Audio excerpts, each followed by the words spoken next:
All right, peace, peace, peace. What's going on? This is your brother MD once again, in with Blackson, the Arena Cinema, man. Yeah, How you, second yeah, one. how you doing, Blackson?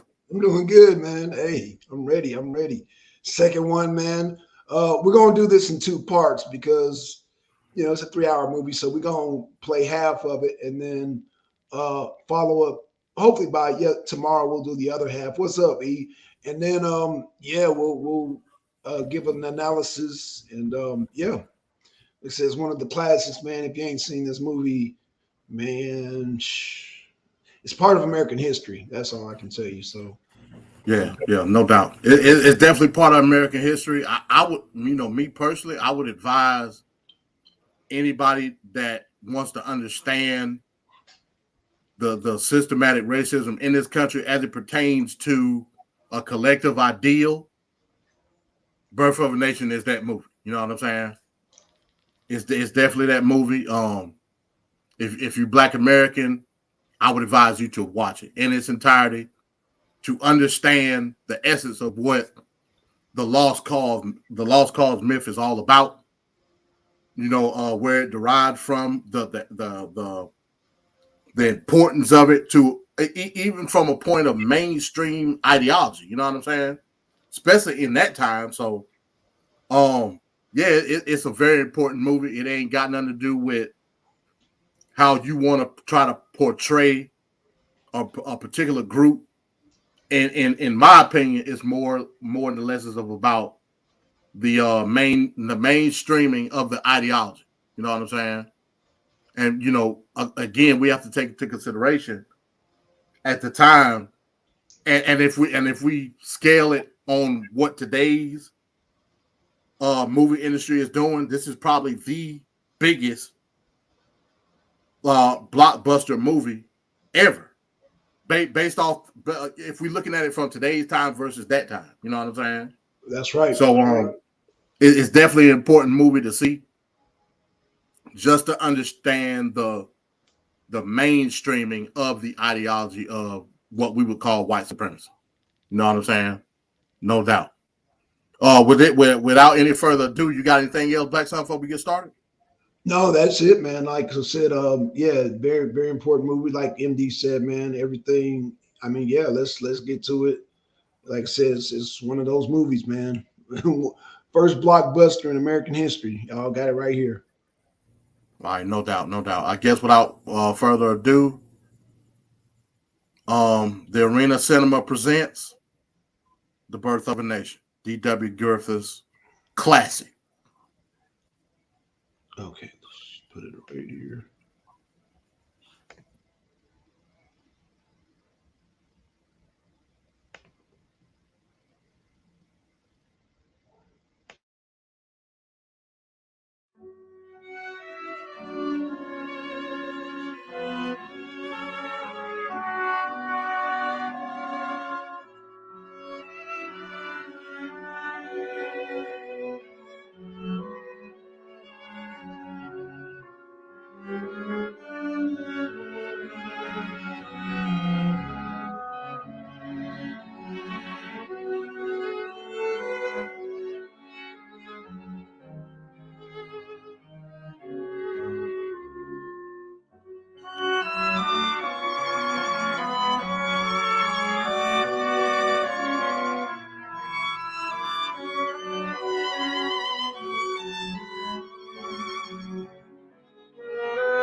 All right, so into the first part, I was trying to get you to cut it, Black Son, but I don't know if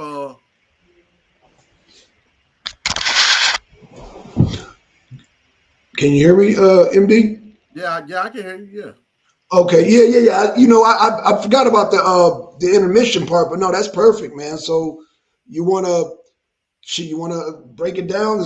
Yeah, that's actually perfect because you got to deal with the war and then post reconstruction. So I think an hour 30 because it's only the movie's 313. So I think 136 and then the rest. I think that's perfect, yeah, that's fine. So yeah, so man. yeah, it's a lot. It's a lot to uncover. So It is, man. I was, looking at it and taking note. Looking at it is different from looking at it and taking notes, man. And you said, I mean, it's just you really giving observation as to what you see as it pertains to what we know today. You know what I'm saying? right. That's right. Yeah, yeah. So if we go back to so at the beginning of the movie, of course, the story is around these two families, right? You got the Camerons in the South, and you got the Stonemans in the North. You know what I'm saying? And they was all cool, chilling. You know what I mean? They came down to go see the Camerons in the South, and everybody kicking it. You know what I'm saying? And the eldest Cameron son fell in love just by a picture. Right. Fell in love with Elsie Stoneman. You know what I'm saying? So that's what we obviously take in the story. Everybody else from the war done died. Yeah. You know what I'm saying? So it's obviously centered around these two particular people. If you notice at the beginning of the movie, when the Stonemans went down to South Carolina, you had the Negro. They was out in the field chilling with the slaves, and the slaves waving at them like, "Hey, how you doing?" And yeah. Then at the end of it was funny. They said they gave them 2 hour. They had a 2 hour breath, like they had a goddamn 2 hours. Yeah. And then they started dancing a jig for the white folk. You know what I'm saying? They out there dancing. Yeah. That's having a good old time. So it's the intention is to obviously show you, hey, look, they were coexisting with the slave community. You know what I'm saying? And everybody was in lockstep and in unison. Everybody and it was all happy. You know what I'm saying? Everybody all happy, having a good time. Yeah. Yeah. but up north. Now this is why I said you got to deal with the signs of the time, right? Up north, black folks is very convoluted and scheming. Notice the Stoneman had the housekeeper. Yeah. The housekeeper, she's supposed to have been mulatto, quote unquote. That's right. And she's scheming. She trying to get a white man. You know what I'm saying? Right.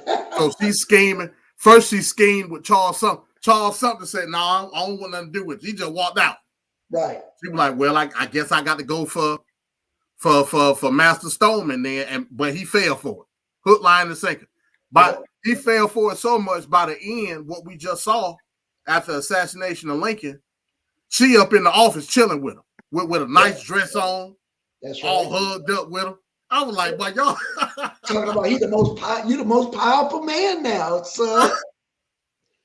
Lincoln's being assassinated. That means you the most powerful man here. All up under him. You know what I'm saying? Yeah, man. Yeah.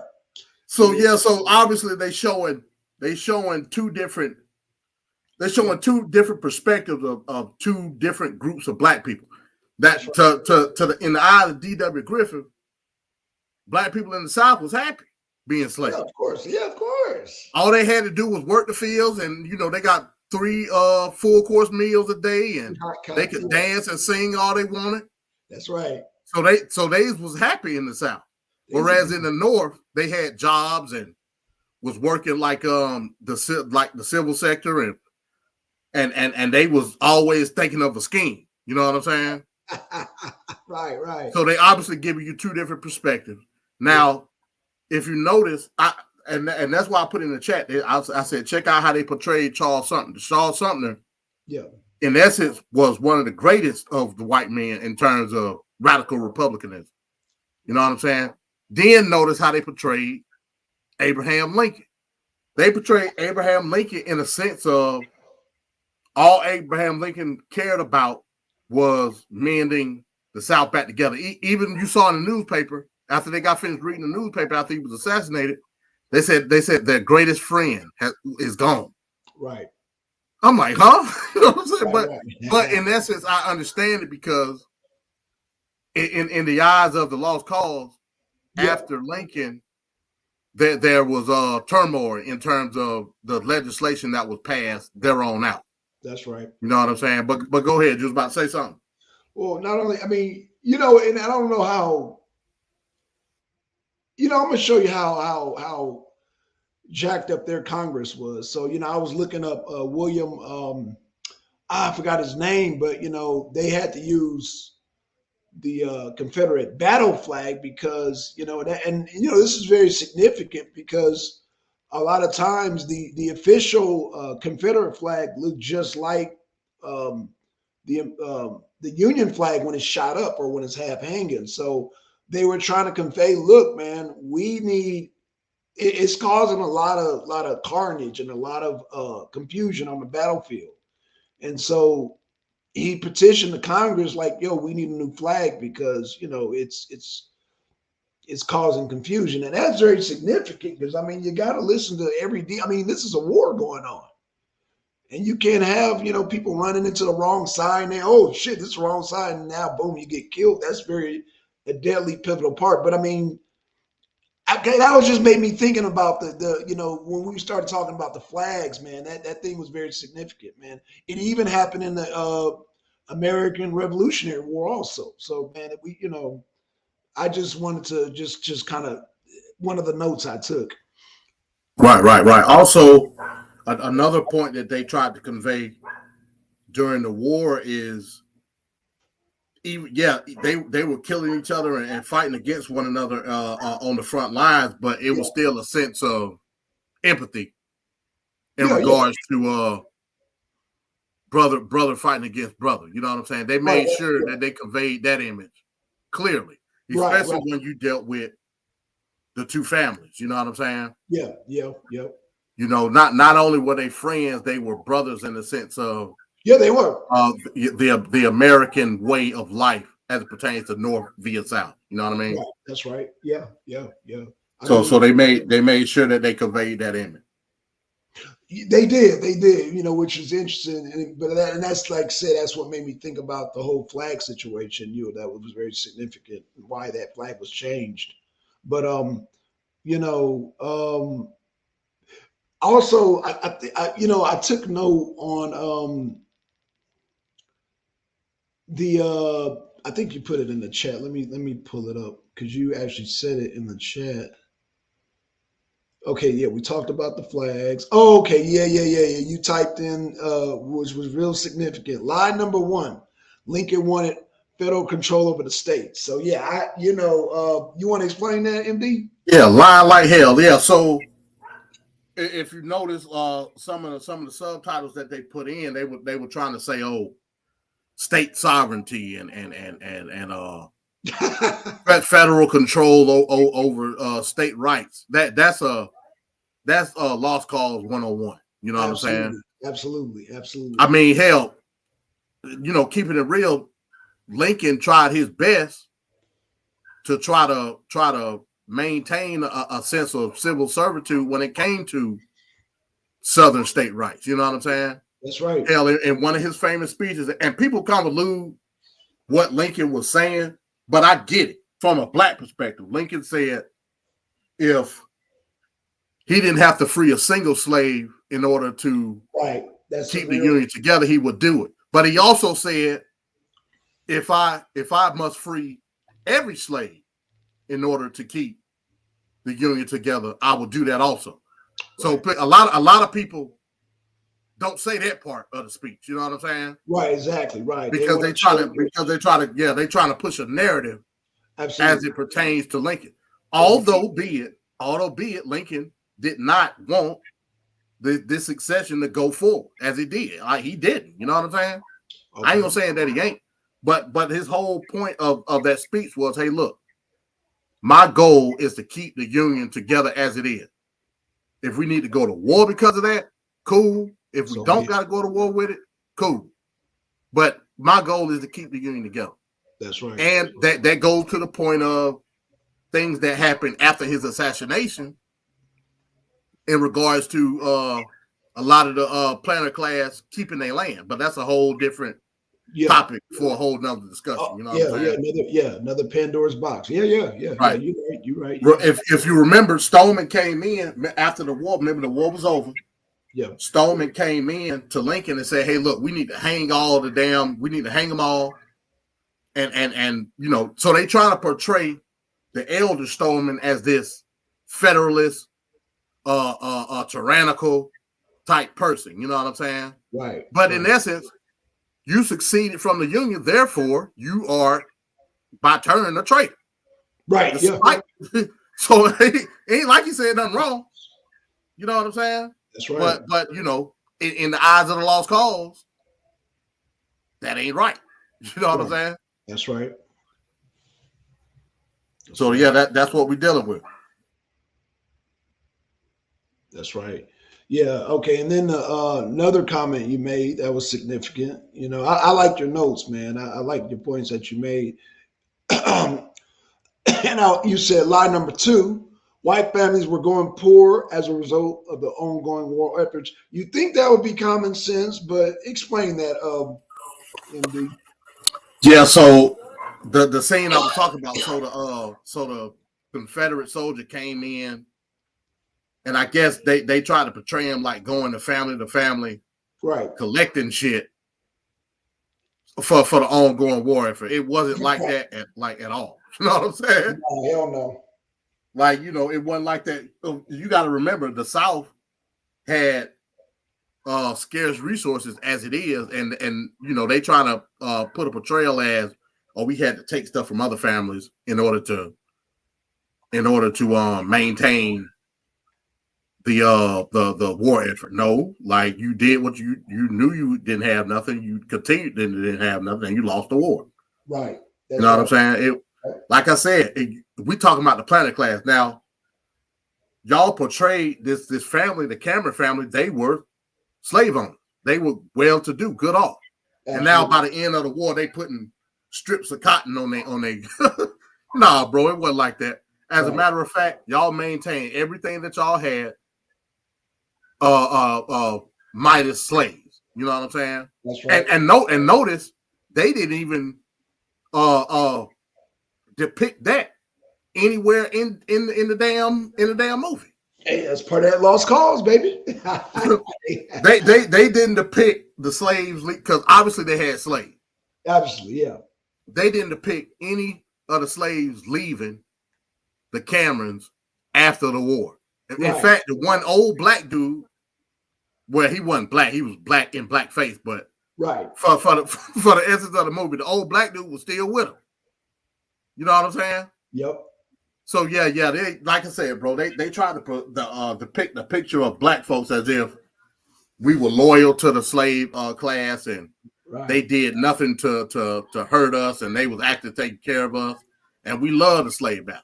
Right. You know what I'm saying? That's what they tried to portray. They didn't mention at no point in time the slaves leaving the actual slave class, but they'll go deeper into it on the next part, and it's actually quite funny. But I'm gonna just leave that. If you ain't never seen it, I'm gonna leave that part to part 2, because it's funny as hell. Yes, sir. Yes, sir. Yes, sir, man. And I'm trying to think. When do you want to start tomorrow? Because I mean, it's that your second part is probably the best. I mean, to me, is you know, because it deals more, like I said, with, you know, with after the war. It's going into Reconstruction and exactly the Ku Klux Klan, the federalization of the Southern states. That's right. Yep. Or what they conceive to be the federalization of the Southern state. That's right. Yeah. I don't know, man. We may have to do it same time. Tomorrow?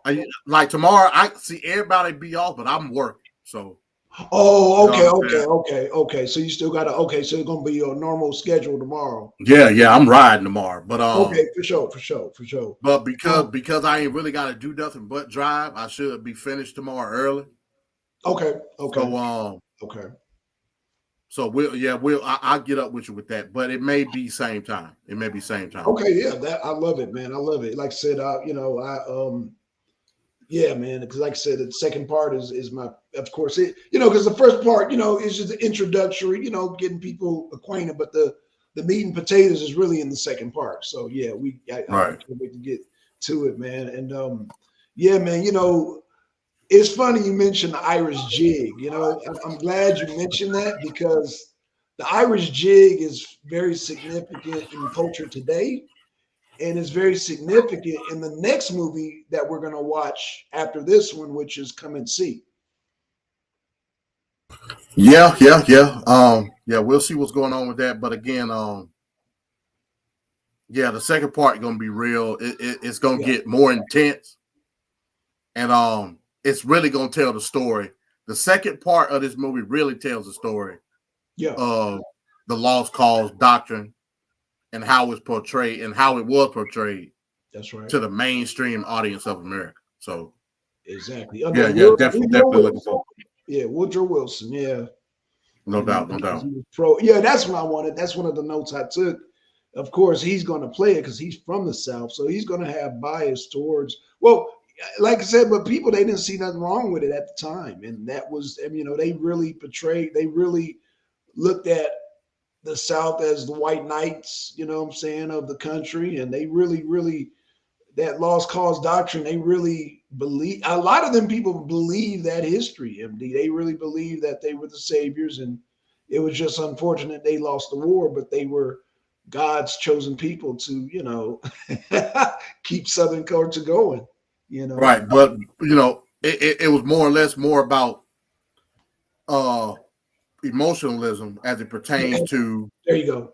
as it pertains to us. Well, I ain't gonna say us because as it pertains to Americans fighting Americans. You know what I'm saying? Right. Absolutely. Absolutely. And you couldn't telling a story like that. You can't have a you can't have a protagonist or antagonist Right. other than us. You know what I'm saying? That's right. That's right. Because a lot of people felt like we were the center of that whole conflict. I mean, Right. we weren't, but we played a significant part. It is what it is. You know what I'm saying? Right, right. Now, another thing you pointed out too, you said they were, I guess, Frenchmen playing like North Africans in the movie. No, they weren't. They weren't Frenchmen. So, I think you were talking about when I was talking about the Zoyers. the Zoyers, yeah, yeah, yeah. Yeah. So basically, you had specific, and they was on both sides of the Civil War. Actually, That's true. Yeah, you had specific units. They weren't Frenchmen. They were utilizing the tactics of these particular people. So, like during like the Algerian War and right. the French North African War, you had go ahead. Well, can you bring up the facts that they had, I think from Europe, Germany, well, all through Europe, they had observers basically on both sides, and they were allowed to. They had, they've had dinner with like the generals on both sides, and they were observers, and they were allowed to come over here and observe the war tactics. And a lot of Germans were over here. You had a lot of Germans. You had a lot of Germans during the American Revolutionary War. The Hessians, but yeah, you had a lot of Germans. You had a lot of French. Of course, you had a lot of Native Americans. You had a lot of different people from different places. I want to say, Yeah, no, these were American. The Zor units were American. they were okay. All they were doing was utilizing the tactics of those particular units because it fascinated them. So I'll pull it up real quick. Okay. So the Zors were like they were like light infantry units. So what they did, a lot of them were scouts. Okay. A lot of them was used for flank units because they were light. They weren't like regular infantry. They were light. Okay. A lot of them carried. A lot of them didn't even carry rifles. You know what I'm saying? Okay. A lot of them carried your pistols. A lot of them carried your okay. A lot of them carried like your like the later stage of like the blunderbuss. The blunderbuss was gone by that point. Okay. But you still had like some you still had some firearms that kind of replicated that particular like your old school shotguns. You know what I'm saying? Okay. A lot of them carried like your these guys were designed, they're more designed for short. They're more designed for short range. Yeah. They were designed. A lot of them were used for scouting. A lot of them were used for pick off. So like flanking. they moved that cadence. Matter of fact, I saw a documentary about them a long time ago. Okay. The cadence, when they were marching to like the front line, you had the infantry marching at a certain cadence, right? But that Zohr unit was marching at a double cadence, right? You know what I'm saying? Okay. So they were designed to be a lot faster than the other unit, if that makes sense. You know what I'm saying? It does. Because the they was American. All they were doing was utilizing the tactics of like the French North African armies. You know what I'm saying? Right. That's all they was doing. All the way down to even dressing like them. Right. You can actually find those same. Well, I mean, we're going way into ancient history, but when you look at feudalism, Japan, they use that same type of tactic with flanking with people with short. This is like, I mean, when you talk about, like I said, feudal. When you talk about Japan before Japan was formed, uh, there's a great documentary called "The Age of the Samurai." The battle for Japan, and they show like the different, the flanking styles and stuff. So when you talk about that, that's what that's reminding me of that. But they had like more peasants, more poor people do the shorthand cut because they had a lot of rifles in Japan too at the time, which I didn't know during the samurai era that they had brought in a lot of rifles, and so they had the side flanks. I guess they call them the side flanks, short, but they did, like short combat. So yeah, I'm when I'm hearing that, I'm hearing the military strategy. You mentioning it, but I think that goes all throughout, like different type of military strategies. Like you look at Hannibal, or look at like Genghis Khan, or even Japan, or even like Napoleon. You can, I mean, you can see similar styles to what you're talking about. But again, that's why I wanted to go back to the. Okay, I think he's pulling it up now. The different styles of blow that up a little bit, MD. There we go. There we go. There we go.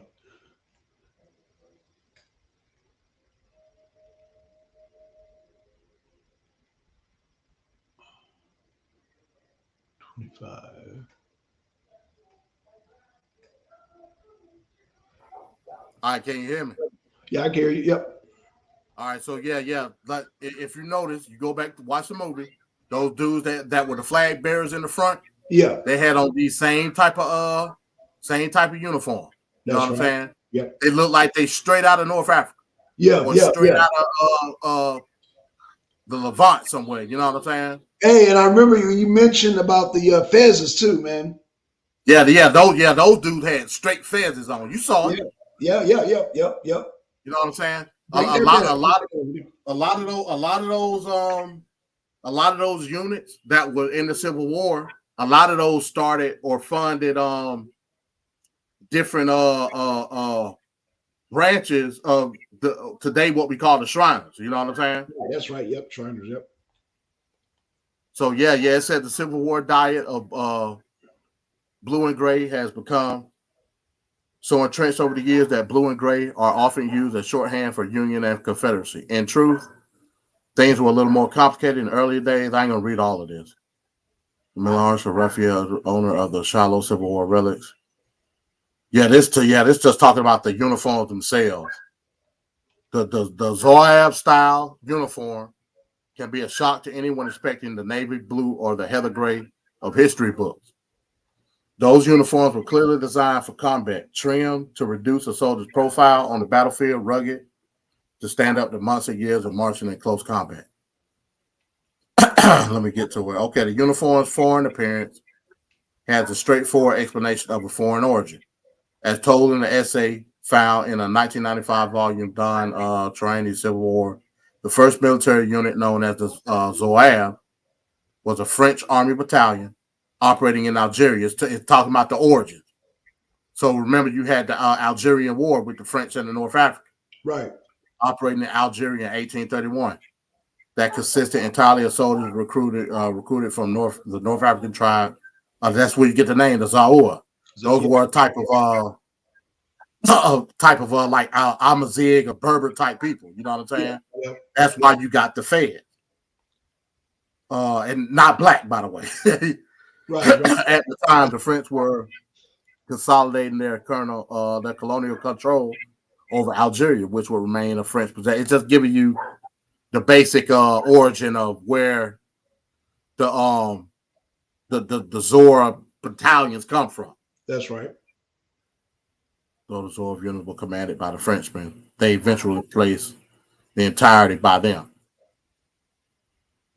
So it got to the point where that like they were so elite in the French army, the French just gave them their own battalion. They was originally commanded by the French, but they were like, these some bad motherfuckers. We just gonna let them have their own subsection Right, right, of the army. They gonna control themselves. You know what I'm saying? right. The Fed's characteristic of the Zouave uniform is clearly drawn from Muslim-influenced fashion. Ah, The baggy pants designed to be comfortable during desert operations. The Zouave unit's reputation as elite troops during the French conquest. Like I said, they was elite. yeah. A sort of Zouave fashion craze. See, all it was a fashion craze took hold among the world's military, eventually arriving in the Civil War era America. To wear the Zouave uniform was to partake of Zouave military prowess. So the latter day Zouave units, Union and Confederate alike, hot. So like I said, all it was it was a unit in on both Confederate and Union sides, and they used the tactics and they adopted the uniform. You That's know what I'm right. saying? Yep. Because they were like, damn, like these were some badass dudes. Like we want to be like them, basically. You know what I'm saying? Yep. So that's pretty much all it was. As the Civil War continued, claiming its hundreds and thousands, and ultimately hundreds of thousands of lives, the Zouave units disappeared. So eventually, it was like, okay, we can't be flashy no more. Like we died. You know what I'm saying? Right, right. So eventually, the fad faded out because I guess they didn't think that the war was going to be as brutal as it was in the beginning. You know what I'm saying? Right, right. So they was like, yeah, fuck this. Just give me a regular uniform. You know what I'm saying? Yep. Because it was essentially a fashion fad during the war. Is all it was. Right. And this is one of the Union Zouave unit uniforms right here. You Right. see the Fed. Yep. See the feds. Yep. You see the damn the Arab looking jacket. And Yeah. they had like the baggy Prince of Persia pants on. You know what I'm saying? Facts. Yeah. Yep. And eventually, like once you start getting like the sons of Confederate veterans and all of that, they adopted it, and then you start getting into like your Shriners, Yep. and your what you call the other guys,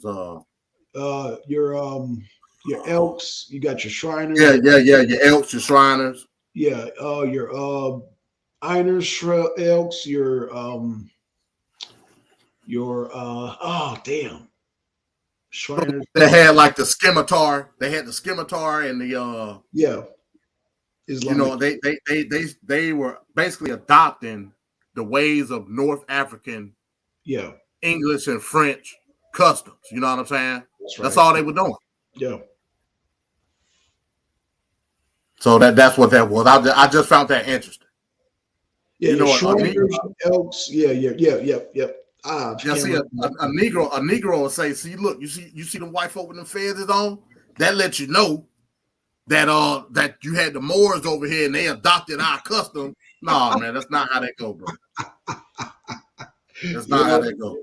Oh man, goddamn. Woo. Yeah. Yeah.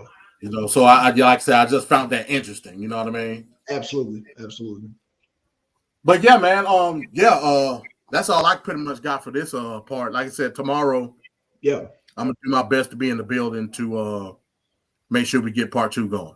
Yeah. Part two is meat and potatoes, man. So yeah, we definitely. I can't wait, man. I'm excited, and like I said, the Irish jig. Y'all gonna see that again in a whole different movie in a whole different part of the world when we watch Come and See, because um, that dance is actually not only in Ireland, but that dance is also in Europe, in Germany, and in Yeah, I mean that's where buck dancing come from, yeah, essentially Ireland. You know what I'm yeah, saying? absolutely, absolutely. Well, So we and we come to just see that girl, the girl was doing that too, though. I mean, she was nowhere near Ireland. You talking about where? but would you call that buck dancing though? I remember the part you're talking about. I call that the jig. I mean, well, I mean, it's so many terminologies we give it, but the original. Yeah, because I mean, you got white folks in the South that buck dance to this day. You know what I'm Yeah, yeah, saying? oh, absolutely. Yeah, Yeah. If you watch Deliverance or watch Southern Comfort, you'll see it. yeah. You got white folks that do Yeah, the yeah, shit too. So yeah. They do that shit in a heartbeat, man. It's a lot of old '70s movies with Burt Reynolds, man. If you watch, I think watch Gator, or watch shit. What else? You got Deliverance, Gator. You got Grease Lightning. Yeah, they show the white people, doing, jigging out to the goddamn fiddle and banjo. Oh yeah, you see that shit. yeah, Yeah, yeah. I guess it's different variations of it all around Europe. You know It what I'm is saying? because you got variations up in the Virginia mountains, the Appalachians, and then you got people that do a different variation down here in Georgia. Then you got people doing different variations in as far as like Mississippi, Tennessee. Yeah, they all got, each state got their own little spin to it. So it's just like, people take a dance and then they add their own little twist to it. That's all. That's Yeah, all. what you call like you got like even your Scandinavian people, man. Like the Germans, you do that. They used to do that little thing, man, where they tap their heels and do. Hell, I even seen a video where Hitler was doing it. They put on the what they call this shit where they put on the little overalls, the little shorts. The damn man, I forget what they call it, Oh, I know what man. you're talking about. Damn. Like during like Oktoberfest and shit Yeah, like yeah, that. yeah, yeah, yeah. Like the oh shit, oh shit. The English did that shit too. The English and the Dutch, they go around in a circle. Yeah, they call that the oh, what do they call that shit? MD. God damn, Yeah, I know man, exactly what you're talking about. they be Yeah, they bucking be like looking hell, little man. elves and shit, Yeah, like little elf cartoon, like got the little like suspenders. Keebler. They look like Yeah, Keebler elves and with shit. the little shorts on with the Yeah, high yeah, yeah, ass yeah, socks. yeah. And they got the Yeah, funny shoes and shit, and they got the yeah, little cane. be clogging. Yeah, Yeah, and they got the little suspenders. Yeah, I know. I Damn. forgot what you call it, Yeah, man. they do that I all forgot. over Europe because I didn't even know they did No, it in what the outfit is called Lederhosen. That's the outfit. Okay, okay. Yeah, but the dance, I forgot the name of the damn dance, man. Well, again, you got different variations because they do it in Holland, they do it in England. All that Scandinavian though. That's what I'm saying. Right, right. The, Yeah, yeah, yeah. the Scandinavians got their own version. I would put Germany in that. You know what I'm saying? Right, right. Like at least Absolutely. northern Germany. Like you got your Scandinavian type leg dance. Like and then you got Ireland over there with like the river dance and all that shit. That's right. Yep. That's right. Yep. You know Yep. what I'm saying? I mean, Yep. it's all the same Well, variations, basically of the same shit, well, hell, or different variations. The Irish took it to a whole nother level, Yeah, man. oh yeah, they did. They They took it to a whole they be moving a mile a minute. man. They shit. Hey, I ain't gonna lie, man. When they came down to the Fox one time, the river dance, I went, man. I said I had to go check that out, man. They take, like I said, they take it to a whole nother level, man. They take it to a man. It look like some of them people be floating on air and shit. They be tapping. Yeah, That shit looks. I can't even. upper body don't be moving and shit. They Yeah, just be all in shit. I was like, damn, how the fuck? yeah, you'll see it. They just moving their damn. They just perfectly still, and they'll be scattering on their feet, and they'll float across the damn room, man. This shit is amazing. How the hell you do that? But let me tell you, they got some leg tones, boy. They legs be toned as a motherfucker. Yeah. No Yeah, doubt. yeah, but No yeah, doubt. man. I mean, I would suggest because they come to the Fox every so often. I tell anybody go see that because it's amazing. It literally looks like they feet like they be floating. That shit is I don't know how the fuck they do that shit, bro. That shit, that shit look like magic, bro. It look like they floating across the damn like they levitating, bro. That shit looks amazing, bro. Shit, Yeah, no doubt. yeah. But I typically tell people, man, because I get the little Groupon thing every year. Yeah. So, Fox, I got this membership where I might pay like, I don't know, like $40. The general, they might pay $100. I pay only 40. And yeah, I'll go see them shits. Hell yeah. No doubt, man. Yeah. No doubt. So yeah, man. So again, tomorrow, if don't nothing change in any of our schedules, we're gonna do part 2 tomorrow. Well, I'm not working tomorrow, man. Everything's shut down for us. So yeah. I mean, everything's shut down for me too, but I got to get where I need to get to for Tuesday morning. Okay. I'm just driving, man. I ain't doing no work. You know what I'm saying? Okay, guys. You just setting up. I should be shutting down early. Tomorrow. So everything should be fine on my end. Okay. Everything should be fine. So yeah, we'll conclude tomorrow. It's 95%. We gonna conclude tomorrow. You know what I'm saying? Cool. If I do anything tomorrow, I'll be done before like 3:00. I might do this little Caribbean festival, but that ain't gonna take too long. This is right up the street, but I'm gonna be done with that. So yeah, because I'm not trying to stay out in that sun too long, man. No doubt. So with that, No, it's just a bunch of vendors, man. Anyway, and it ain't nothing really, Yeah.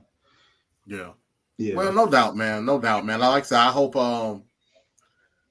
everybody got something out of that as far as what we're trying to portray with this particular. That's why we pushed this one ahead of the movie that we was gonna do, because I think this one is like way more important as it pertains to us. You know what I mean? Yeah, as far as American history, yeah. But I mean, I guess it just depends on your perspective and your your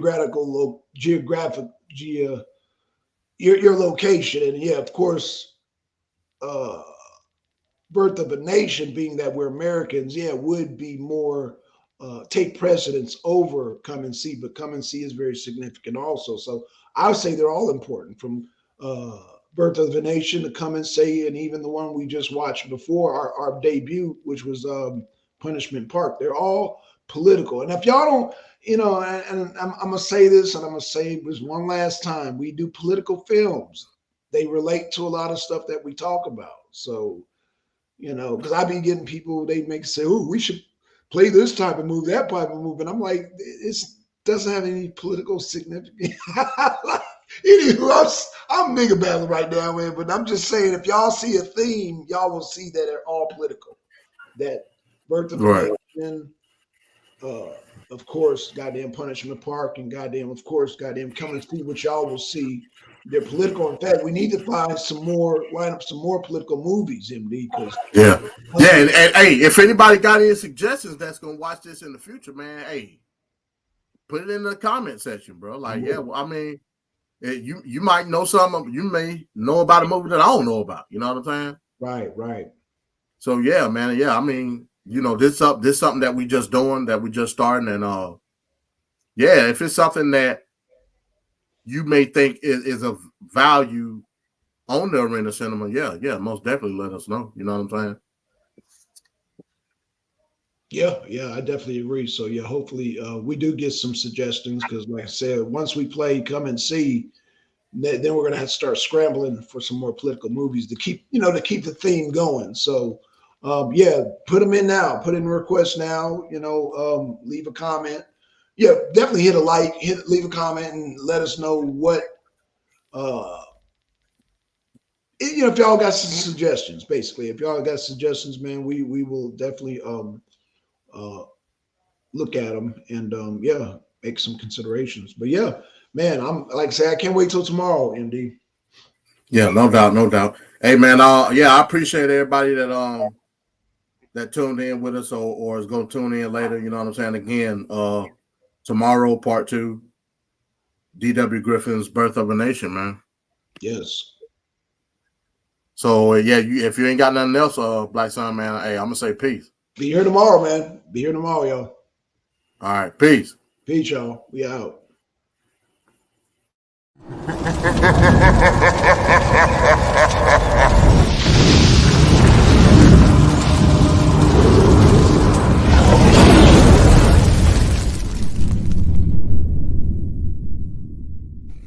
the arena of